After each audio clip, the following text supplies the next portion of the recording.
Todo mundo quer ter sua casa própria, né? Todo mundo quer ter o seu cantinho, do seu jeito, reformado, bonitinho e tudo mais. Mas imóveis são bons investimentos pensando a longo prazo? Eu fiz essa mesma pergunta no Twitter e no Instagram e muita gente me respondeu. Então gostaria até de agradecer as perguntas e vou responder as perguntas mais frequentes por aqui. Basicamente relacionadas a se vale a pena investir em imóveis a longo prazo. É um bom investimento? É uma boa alocação do seu patrimônio? Então vamos começar do começo, né? Um preâmbulo. O que é um bom investimento? Um bom investimento é um investimento de um retorno elevado, mais ou menos uns 20% ao ano, talvez um pouco mais, um pouco menos, que dure por bastante tempo, né? 20% ao ano durante 20 anos multiplicam seu patrimônio por 38 vezes. Esse é um bom investimento. Então, boas empresas compradas na Bolsa de Valores dão esse tipo de rentabilidade. O imóvel dá esse tipo de rentabilidade? Não. E a gente consegue ver nesse gráfico que eu vou te mostrar aqui agora. Esse é o índice FIPZAP da FIP, né? E mostra a valorização do preço dos imóveis anualmente. E no gráfico você vê que depois de um ajuste ali entre 2009, 2010, 2011 no preço dos imóveis, depois essa rentabilidade dos imóveis começou a cair. Por quê? Porque lá atrás o empréstimo imobiliário era super raro, era muito escasso. Os bancos não queriam dar empréstimo imobiliário pelos riscos que existiam e tudo mais. Então, mudanças regulatórias aumentaram o apetite dos bancos pelos empréstimos imobiliários. E hoje você vê todos os bancos dando empréstimos recorde, né? Então, colocando bastante dinheiro, grande parte do seu patrimônio nesses empréstimos, porque o risco ficou bem menor para os bancos. Então, o preço dos imóveis tendo ajustado, hoje ele já não varia mais tanto. A gente consegue acompanhar que em 2009 eles subiram 21%, 2010 26%, quase 27%, 2011 26%, e essa rentabilidade dos imóveis começou a cair. Então 2012 mais 13%, 2013 mais 14%, 2014 mais 7% mais ou menos, e até que hoje em dia já 2017 um pouquinho negativo, né? Menos 0,5%, 2018 menos 0,2%, 2019 0%, e aí a gente volta, a inflação subiu um pouquinho de novo, 2020 mais 4%, um pouquinho abaixo, e 2021 um pouco mais até maio, né, um pouco mais de 4% também com o aumento da inflação no Brasil. Então assim, pensando a longo prazo, os imóveis dão uma rentabilidade de mais ou menos, tirando uma média aí em todos os anos, 10% ao ano, mais ou menos, talvez até um pouco menos. Por quê? É muito fácil entender por que os imóveis não podem se valorizar tanto a longo prazo, porque eles ficam impagáveis. Imagina assim, um imóvel que se valoriza 20% ao ano durante 20 anos, o preço dele se multiplica por 38 vezes. Fica um imóvel impossível de ser comprado, né? Fica simplesmente caro demais. A renda das pessoas não cresce dessa forma. Então é muito difícil que o preço do imóvel valorize tanto pensando a longo prazo. Claro, ele valoriza bastante de um ano para o outro, a gente viu esses ajustes aí que aconteceram, mas pensando a longuíssimo prazo mesmo, o preço do imóvel acaba, digamos, empatando com a inflação, ganhando um pouco da inflação. Outra coisa que as pessoas dizem bastante é que os imóveis são mais seguros do que ações, né? Os imóveis são mais seguros que as empresas. Na verdade, não, né? Se você pensa, quando acontece uma crise e a bolsa cai, por exemplo, 50%, ela só cai 50% porque existem negócios acontecendo na bolsa.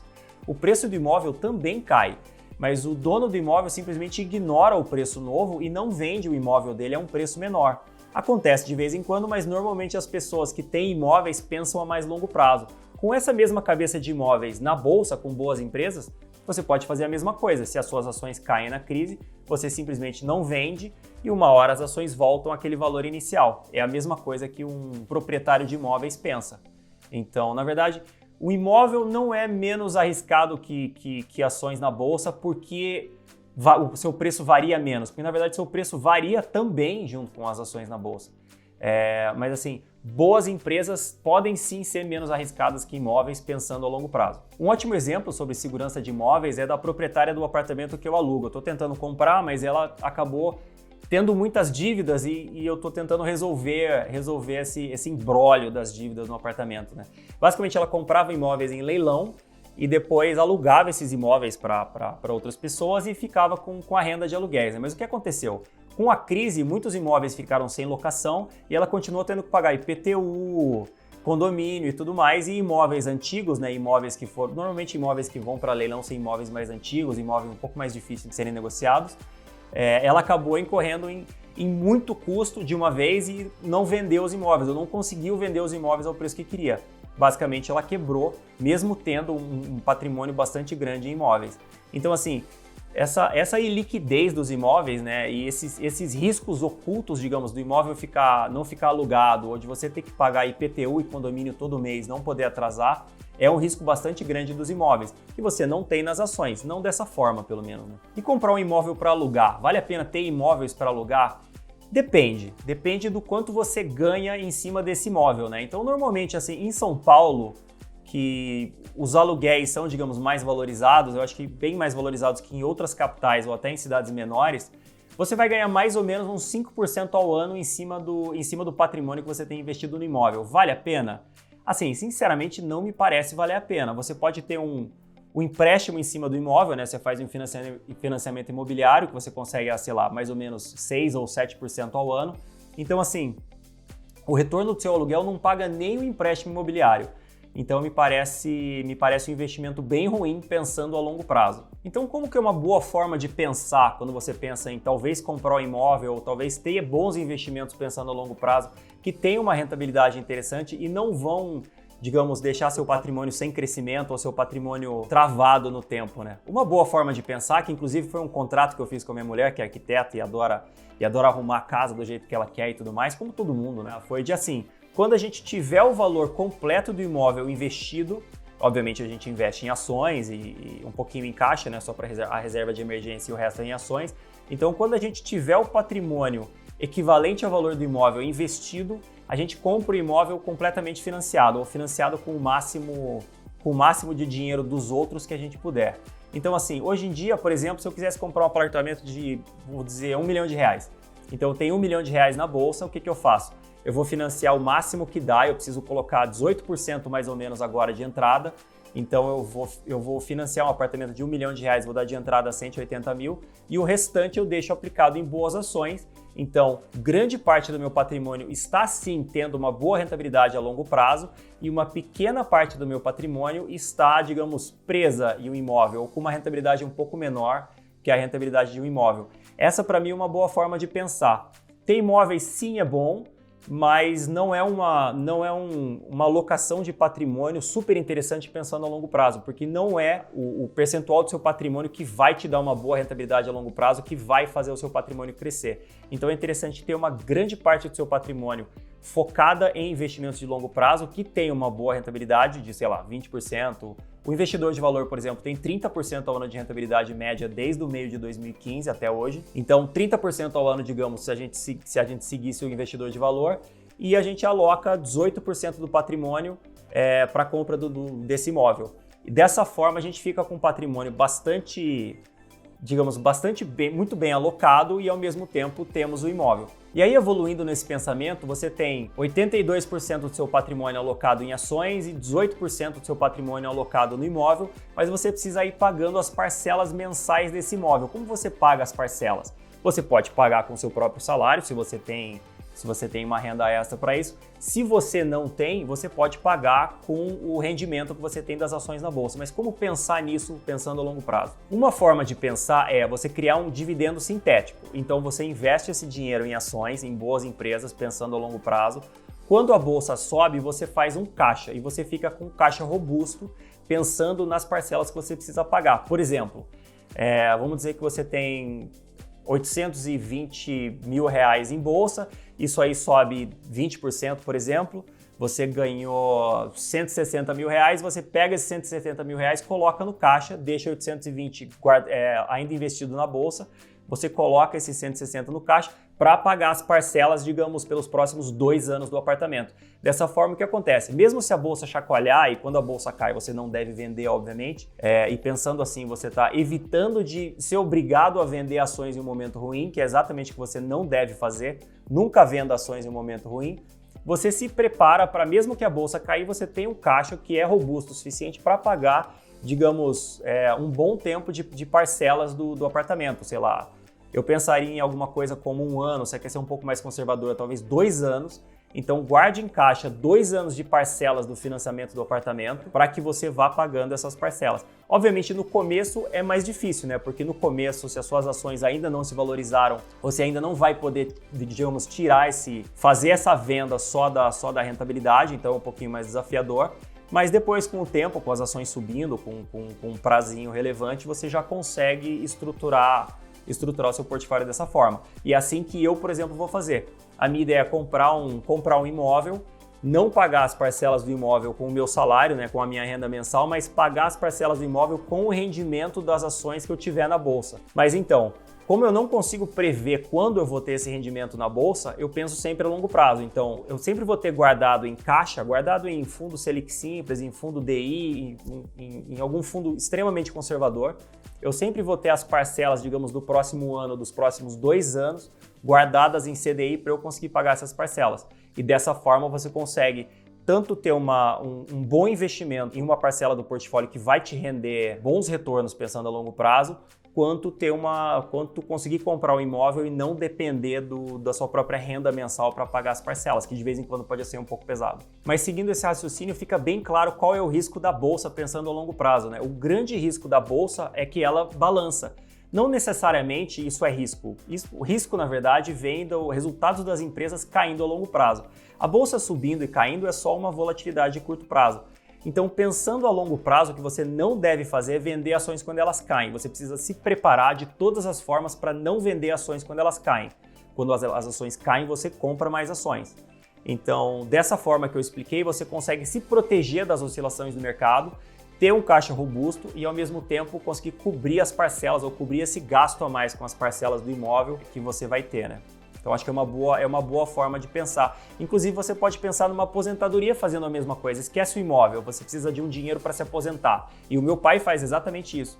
Ele tem um percentual grande do patrimônio dele em bolsa, ele faz um caixa robusto, bastante robusto para ele passar a coisa de 2 anos, sem precisar mexer nas ações, porque se a gente tiver uma crise grande, pode ser que a bolsa caia por 2 anos.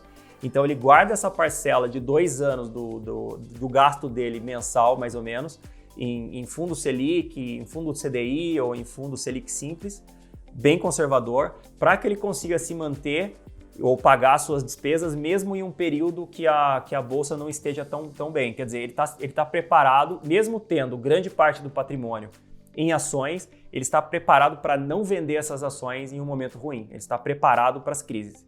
E é assim que você deve se preparar. E aí você me pergunta, mas isso serve para todo mundo? Não, depende do apetite a risco de cada pessoa.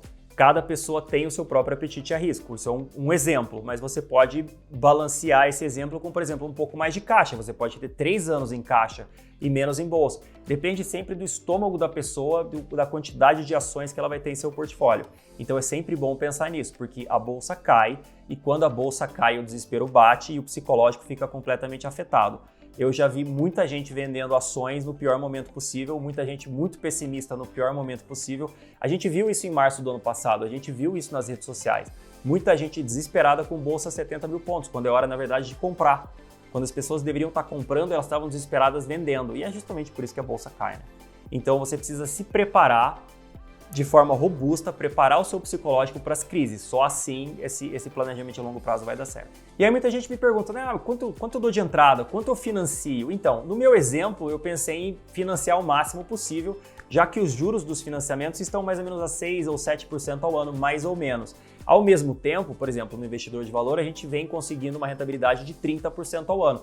Todos os anos? Não, alguns anos a gente tem uma rentabilidade maior, outros anos uma rentabilidade um pouco menor, mas assim, pensando a longo prazo, se você for pensar, é muito melhor você deixar seu dinheiro aplicado a 30% ao ano, pagando de juros 6 ou 7% ao ano. Você tem um retorno acima desses 7% ao ano bastante grande. Mas qual o segredo? O segredo é, como eu falei agora há pouco, se preparar para a volatilidade da bolsa para você não vender as ações no pior momento, porque aí você vai impactar bastante a rentabilidade do seu portfólio. Mas então, quanto financiar? Eu diria que o máximo possível é interessante. Se você talvez é um pouco mais conservador e fala, talvez não, 18% de entrada só, não, quero colocar 30%. Pode colocar 30%, não faz nenhuma diferença. Inclusive, é uma boa forma de proteger o seu psicológico para quando acontecer alguma crise na bolsa, para que você não se desespere, para que você não fique preocupado demais com as suas ações. A ideia aqui é sempre estar tranquilo, estar em paz com o seu portfólio, sempre pensando a longo prazo. E só um psicológico, digamos, em dia, né, um psicológico confiante consegue manter essa robustez psicológica nos piores momentos, né? E aí muita gente me pergunta, vale a pena fazer consórcio, comprar imóvel em leilão, comprar imóvel na planta? Vamos lá. Imóvel na planta, você precisa fazer a conta não só do preço do imóvel, na verdade o imóvel na planta é mais caro que o imóvel já pronto para morar, né? Por quê? Porque o imóvel na planta ele vem no contrapiso, então você precisa colocar bastante dinheiro lá para deixar o imóvel, digamos, habitável. Fora isso, o imóvel na planta demora até ser entregue, então você precisa morar em algum lugar até que esse apartamento seja entregue.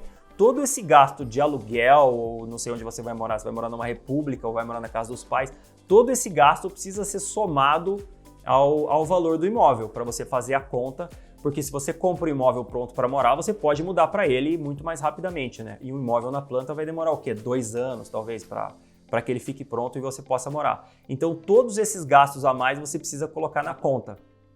O imóvel na planta acaba saindo mais caro do que o imóvel já pronto para morar, normalmente. Lógico que não dá para fazer nenhuma regra aqui, mas normalmente um imóvel pronto para morar sai mais barato. E um consórcio, vale a pena fazer um consórcio? Basicamente um consórcio você está pagando alguém para gerenciar um grupo de pessoas que são compradores de imóveis, que vão ou dando lances maiores ou são sorteados para receber a sua carta de crédito. Vale a pena? Se você for pensar, se você não tiver pressa para pegar essa carta de crédito, talvez até valha a pena. Se você tem prazo ou se você gostaria disso mais rápido, talvez não valha a pena. Eu particularmente prefiro comprar logo o imóvel e pagar os juros e deixar o dinheiro aplicado do que deixar o dinheiro parado em consórcio. Eu acho que tem várias contas que dá para fazer aí, mas eu acho que não vale tanto a pena. Mas é pessoal, tem muita gente que gosta, inclusive eu tenho amigos que entraram em consórcio tanto de carro quanto de casa aí. E acho interessante. Eu não acho uma forma muito interessante de olhar, não. Outra coisa, comprar em leilão. O que é comprar em leilão? Basicamente alguém quebrou ou alguém não conseguiu pagar as parcelas ou não conseguiu pagar o financiamento do seu imóvel. Esse imóvel voltou para o banco, né? O banco tomou o imóvel e o banco fez leilão desse imóvel. Você consegue comprar ele a um preço muito mais baixo. Vale a pena? Vale. Se você quiser morar no imóvel, se você tiver noção da documentação e de todo o processo que pode ter em cima do imóvel, né? O último proprietário pode estar devendo, por exemplo, IPTU, condomínio, pode ter algum problema na matrícula, pode ter algum problema para você descobrir efetivamente quem é o dono do imóvel. Então tudo isso é sempre bom consultar um advogado antes de fazer esse tipo de coisa. Leilão vale a pena sim, mas assim, eu pessoalmente gosto de tomar mais risco na bolsa ou de comprar coisas baratas na bolsa e talvez morar onde eu gostaria de morar do que morar em um lugar só porque ele é mais barato. E um leilão de imóveis, vale a pena participar ou comprar imóvel em leilão? Assim, tem uma complexidade enorme em cima de apartamentos que vão a leilão que muita coisa eu não sei, né? Eu não conheço profundamente para conseguir dizer. É melhor consultar o advogado. Então, se você vai partir por esse caminho, é interessante que você tenha um advogado para te ajudar a entender todos os problemas que estão envolvidos na compra daquele imóvel. Podem existir muitos problemas e pode demandar um conhecimento sobre o que precisa ser feito para liberar esse imóvel bastante grande. Então é um risco maior. Pode ser que faça bastante sentido, pode ser que você compre um imóvel bastante barato, mas pode ser que você prenda seu dinheiro em alguma coisa que dure anos e anos e anos para ser resolvido. Talvez nunca seja resolvido. Todo mundo sabe como é rápida a justiça brasileira. Então vale a pena comprar imóvel? Vale. Todo mundo quer morar em uma casa sua, em uma casa feita para você, né? Reformadinha, bonitinha e tudo mais. Então faz bastante sentido, mas sempre pense assim, se grande parte do seu patrimônio tiver investido em um investimento que tem uma rentabilidade baixa, o seu patrimônio vai ter uma rentabilidade baixa pensando a longo prazo. Se grande parte do seu patrimônio tiver investido em alguma coisa que tem uma rentabilidade elevada, o seu patrimônio vai ter uma rentabilidade elevada pensando a longo prazo. Então, se você quer comprar um imóvel, faça isso com um percentual pequeno do seu portfólio e deixe grande parte do seu portfólio investida em boas ações a bons preços que vão te dar uma ótima rentabilidade pensando a longo prazo. Então, assim, um imóvel tem uma rentabilidade de mais ou menos, sei lá, abaixo de 10%, talvez entre 5% e 7% mais ou menos ao ano. Um bom portfólio de ações, como a gente tem no Investidor de Valor, vem dando uma rentabilidade de 30% ao ano desde 2015. Então, nos últimos 6 anos, a gente conseguiu uma rentabilidade de 30% ao ano, o que é muito melhor, obviamente, de 7%. E com o tempo, essa rentabilidade, os juros sobre juros vão multiplicando o seu patrimônio. 20% ao ano durante 20 anos multiplica o seu patrimônio por 38 vezes. 30% ao ano durante 20 anos multiplicam seu patrimônio por 100 vezes. Esse é o potencial de um bom investimento pensando a longo prazo. É isso aí, um abraço.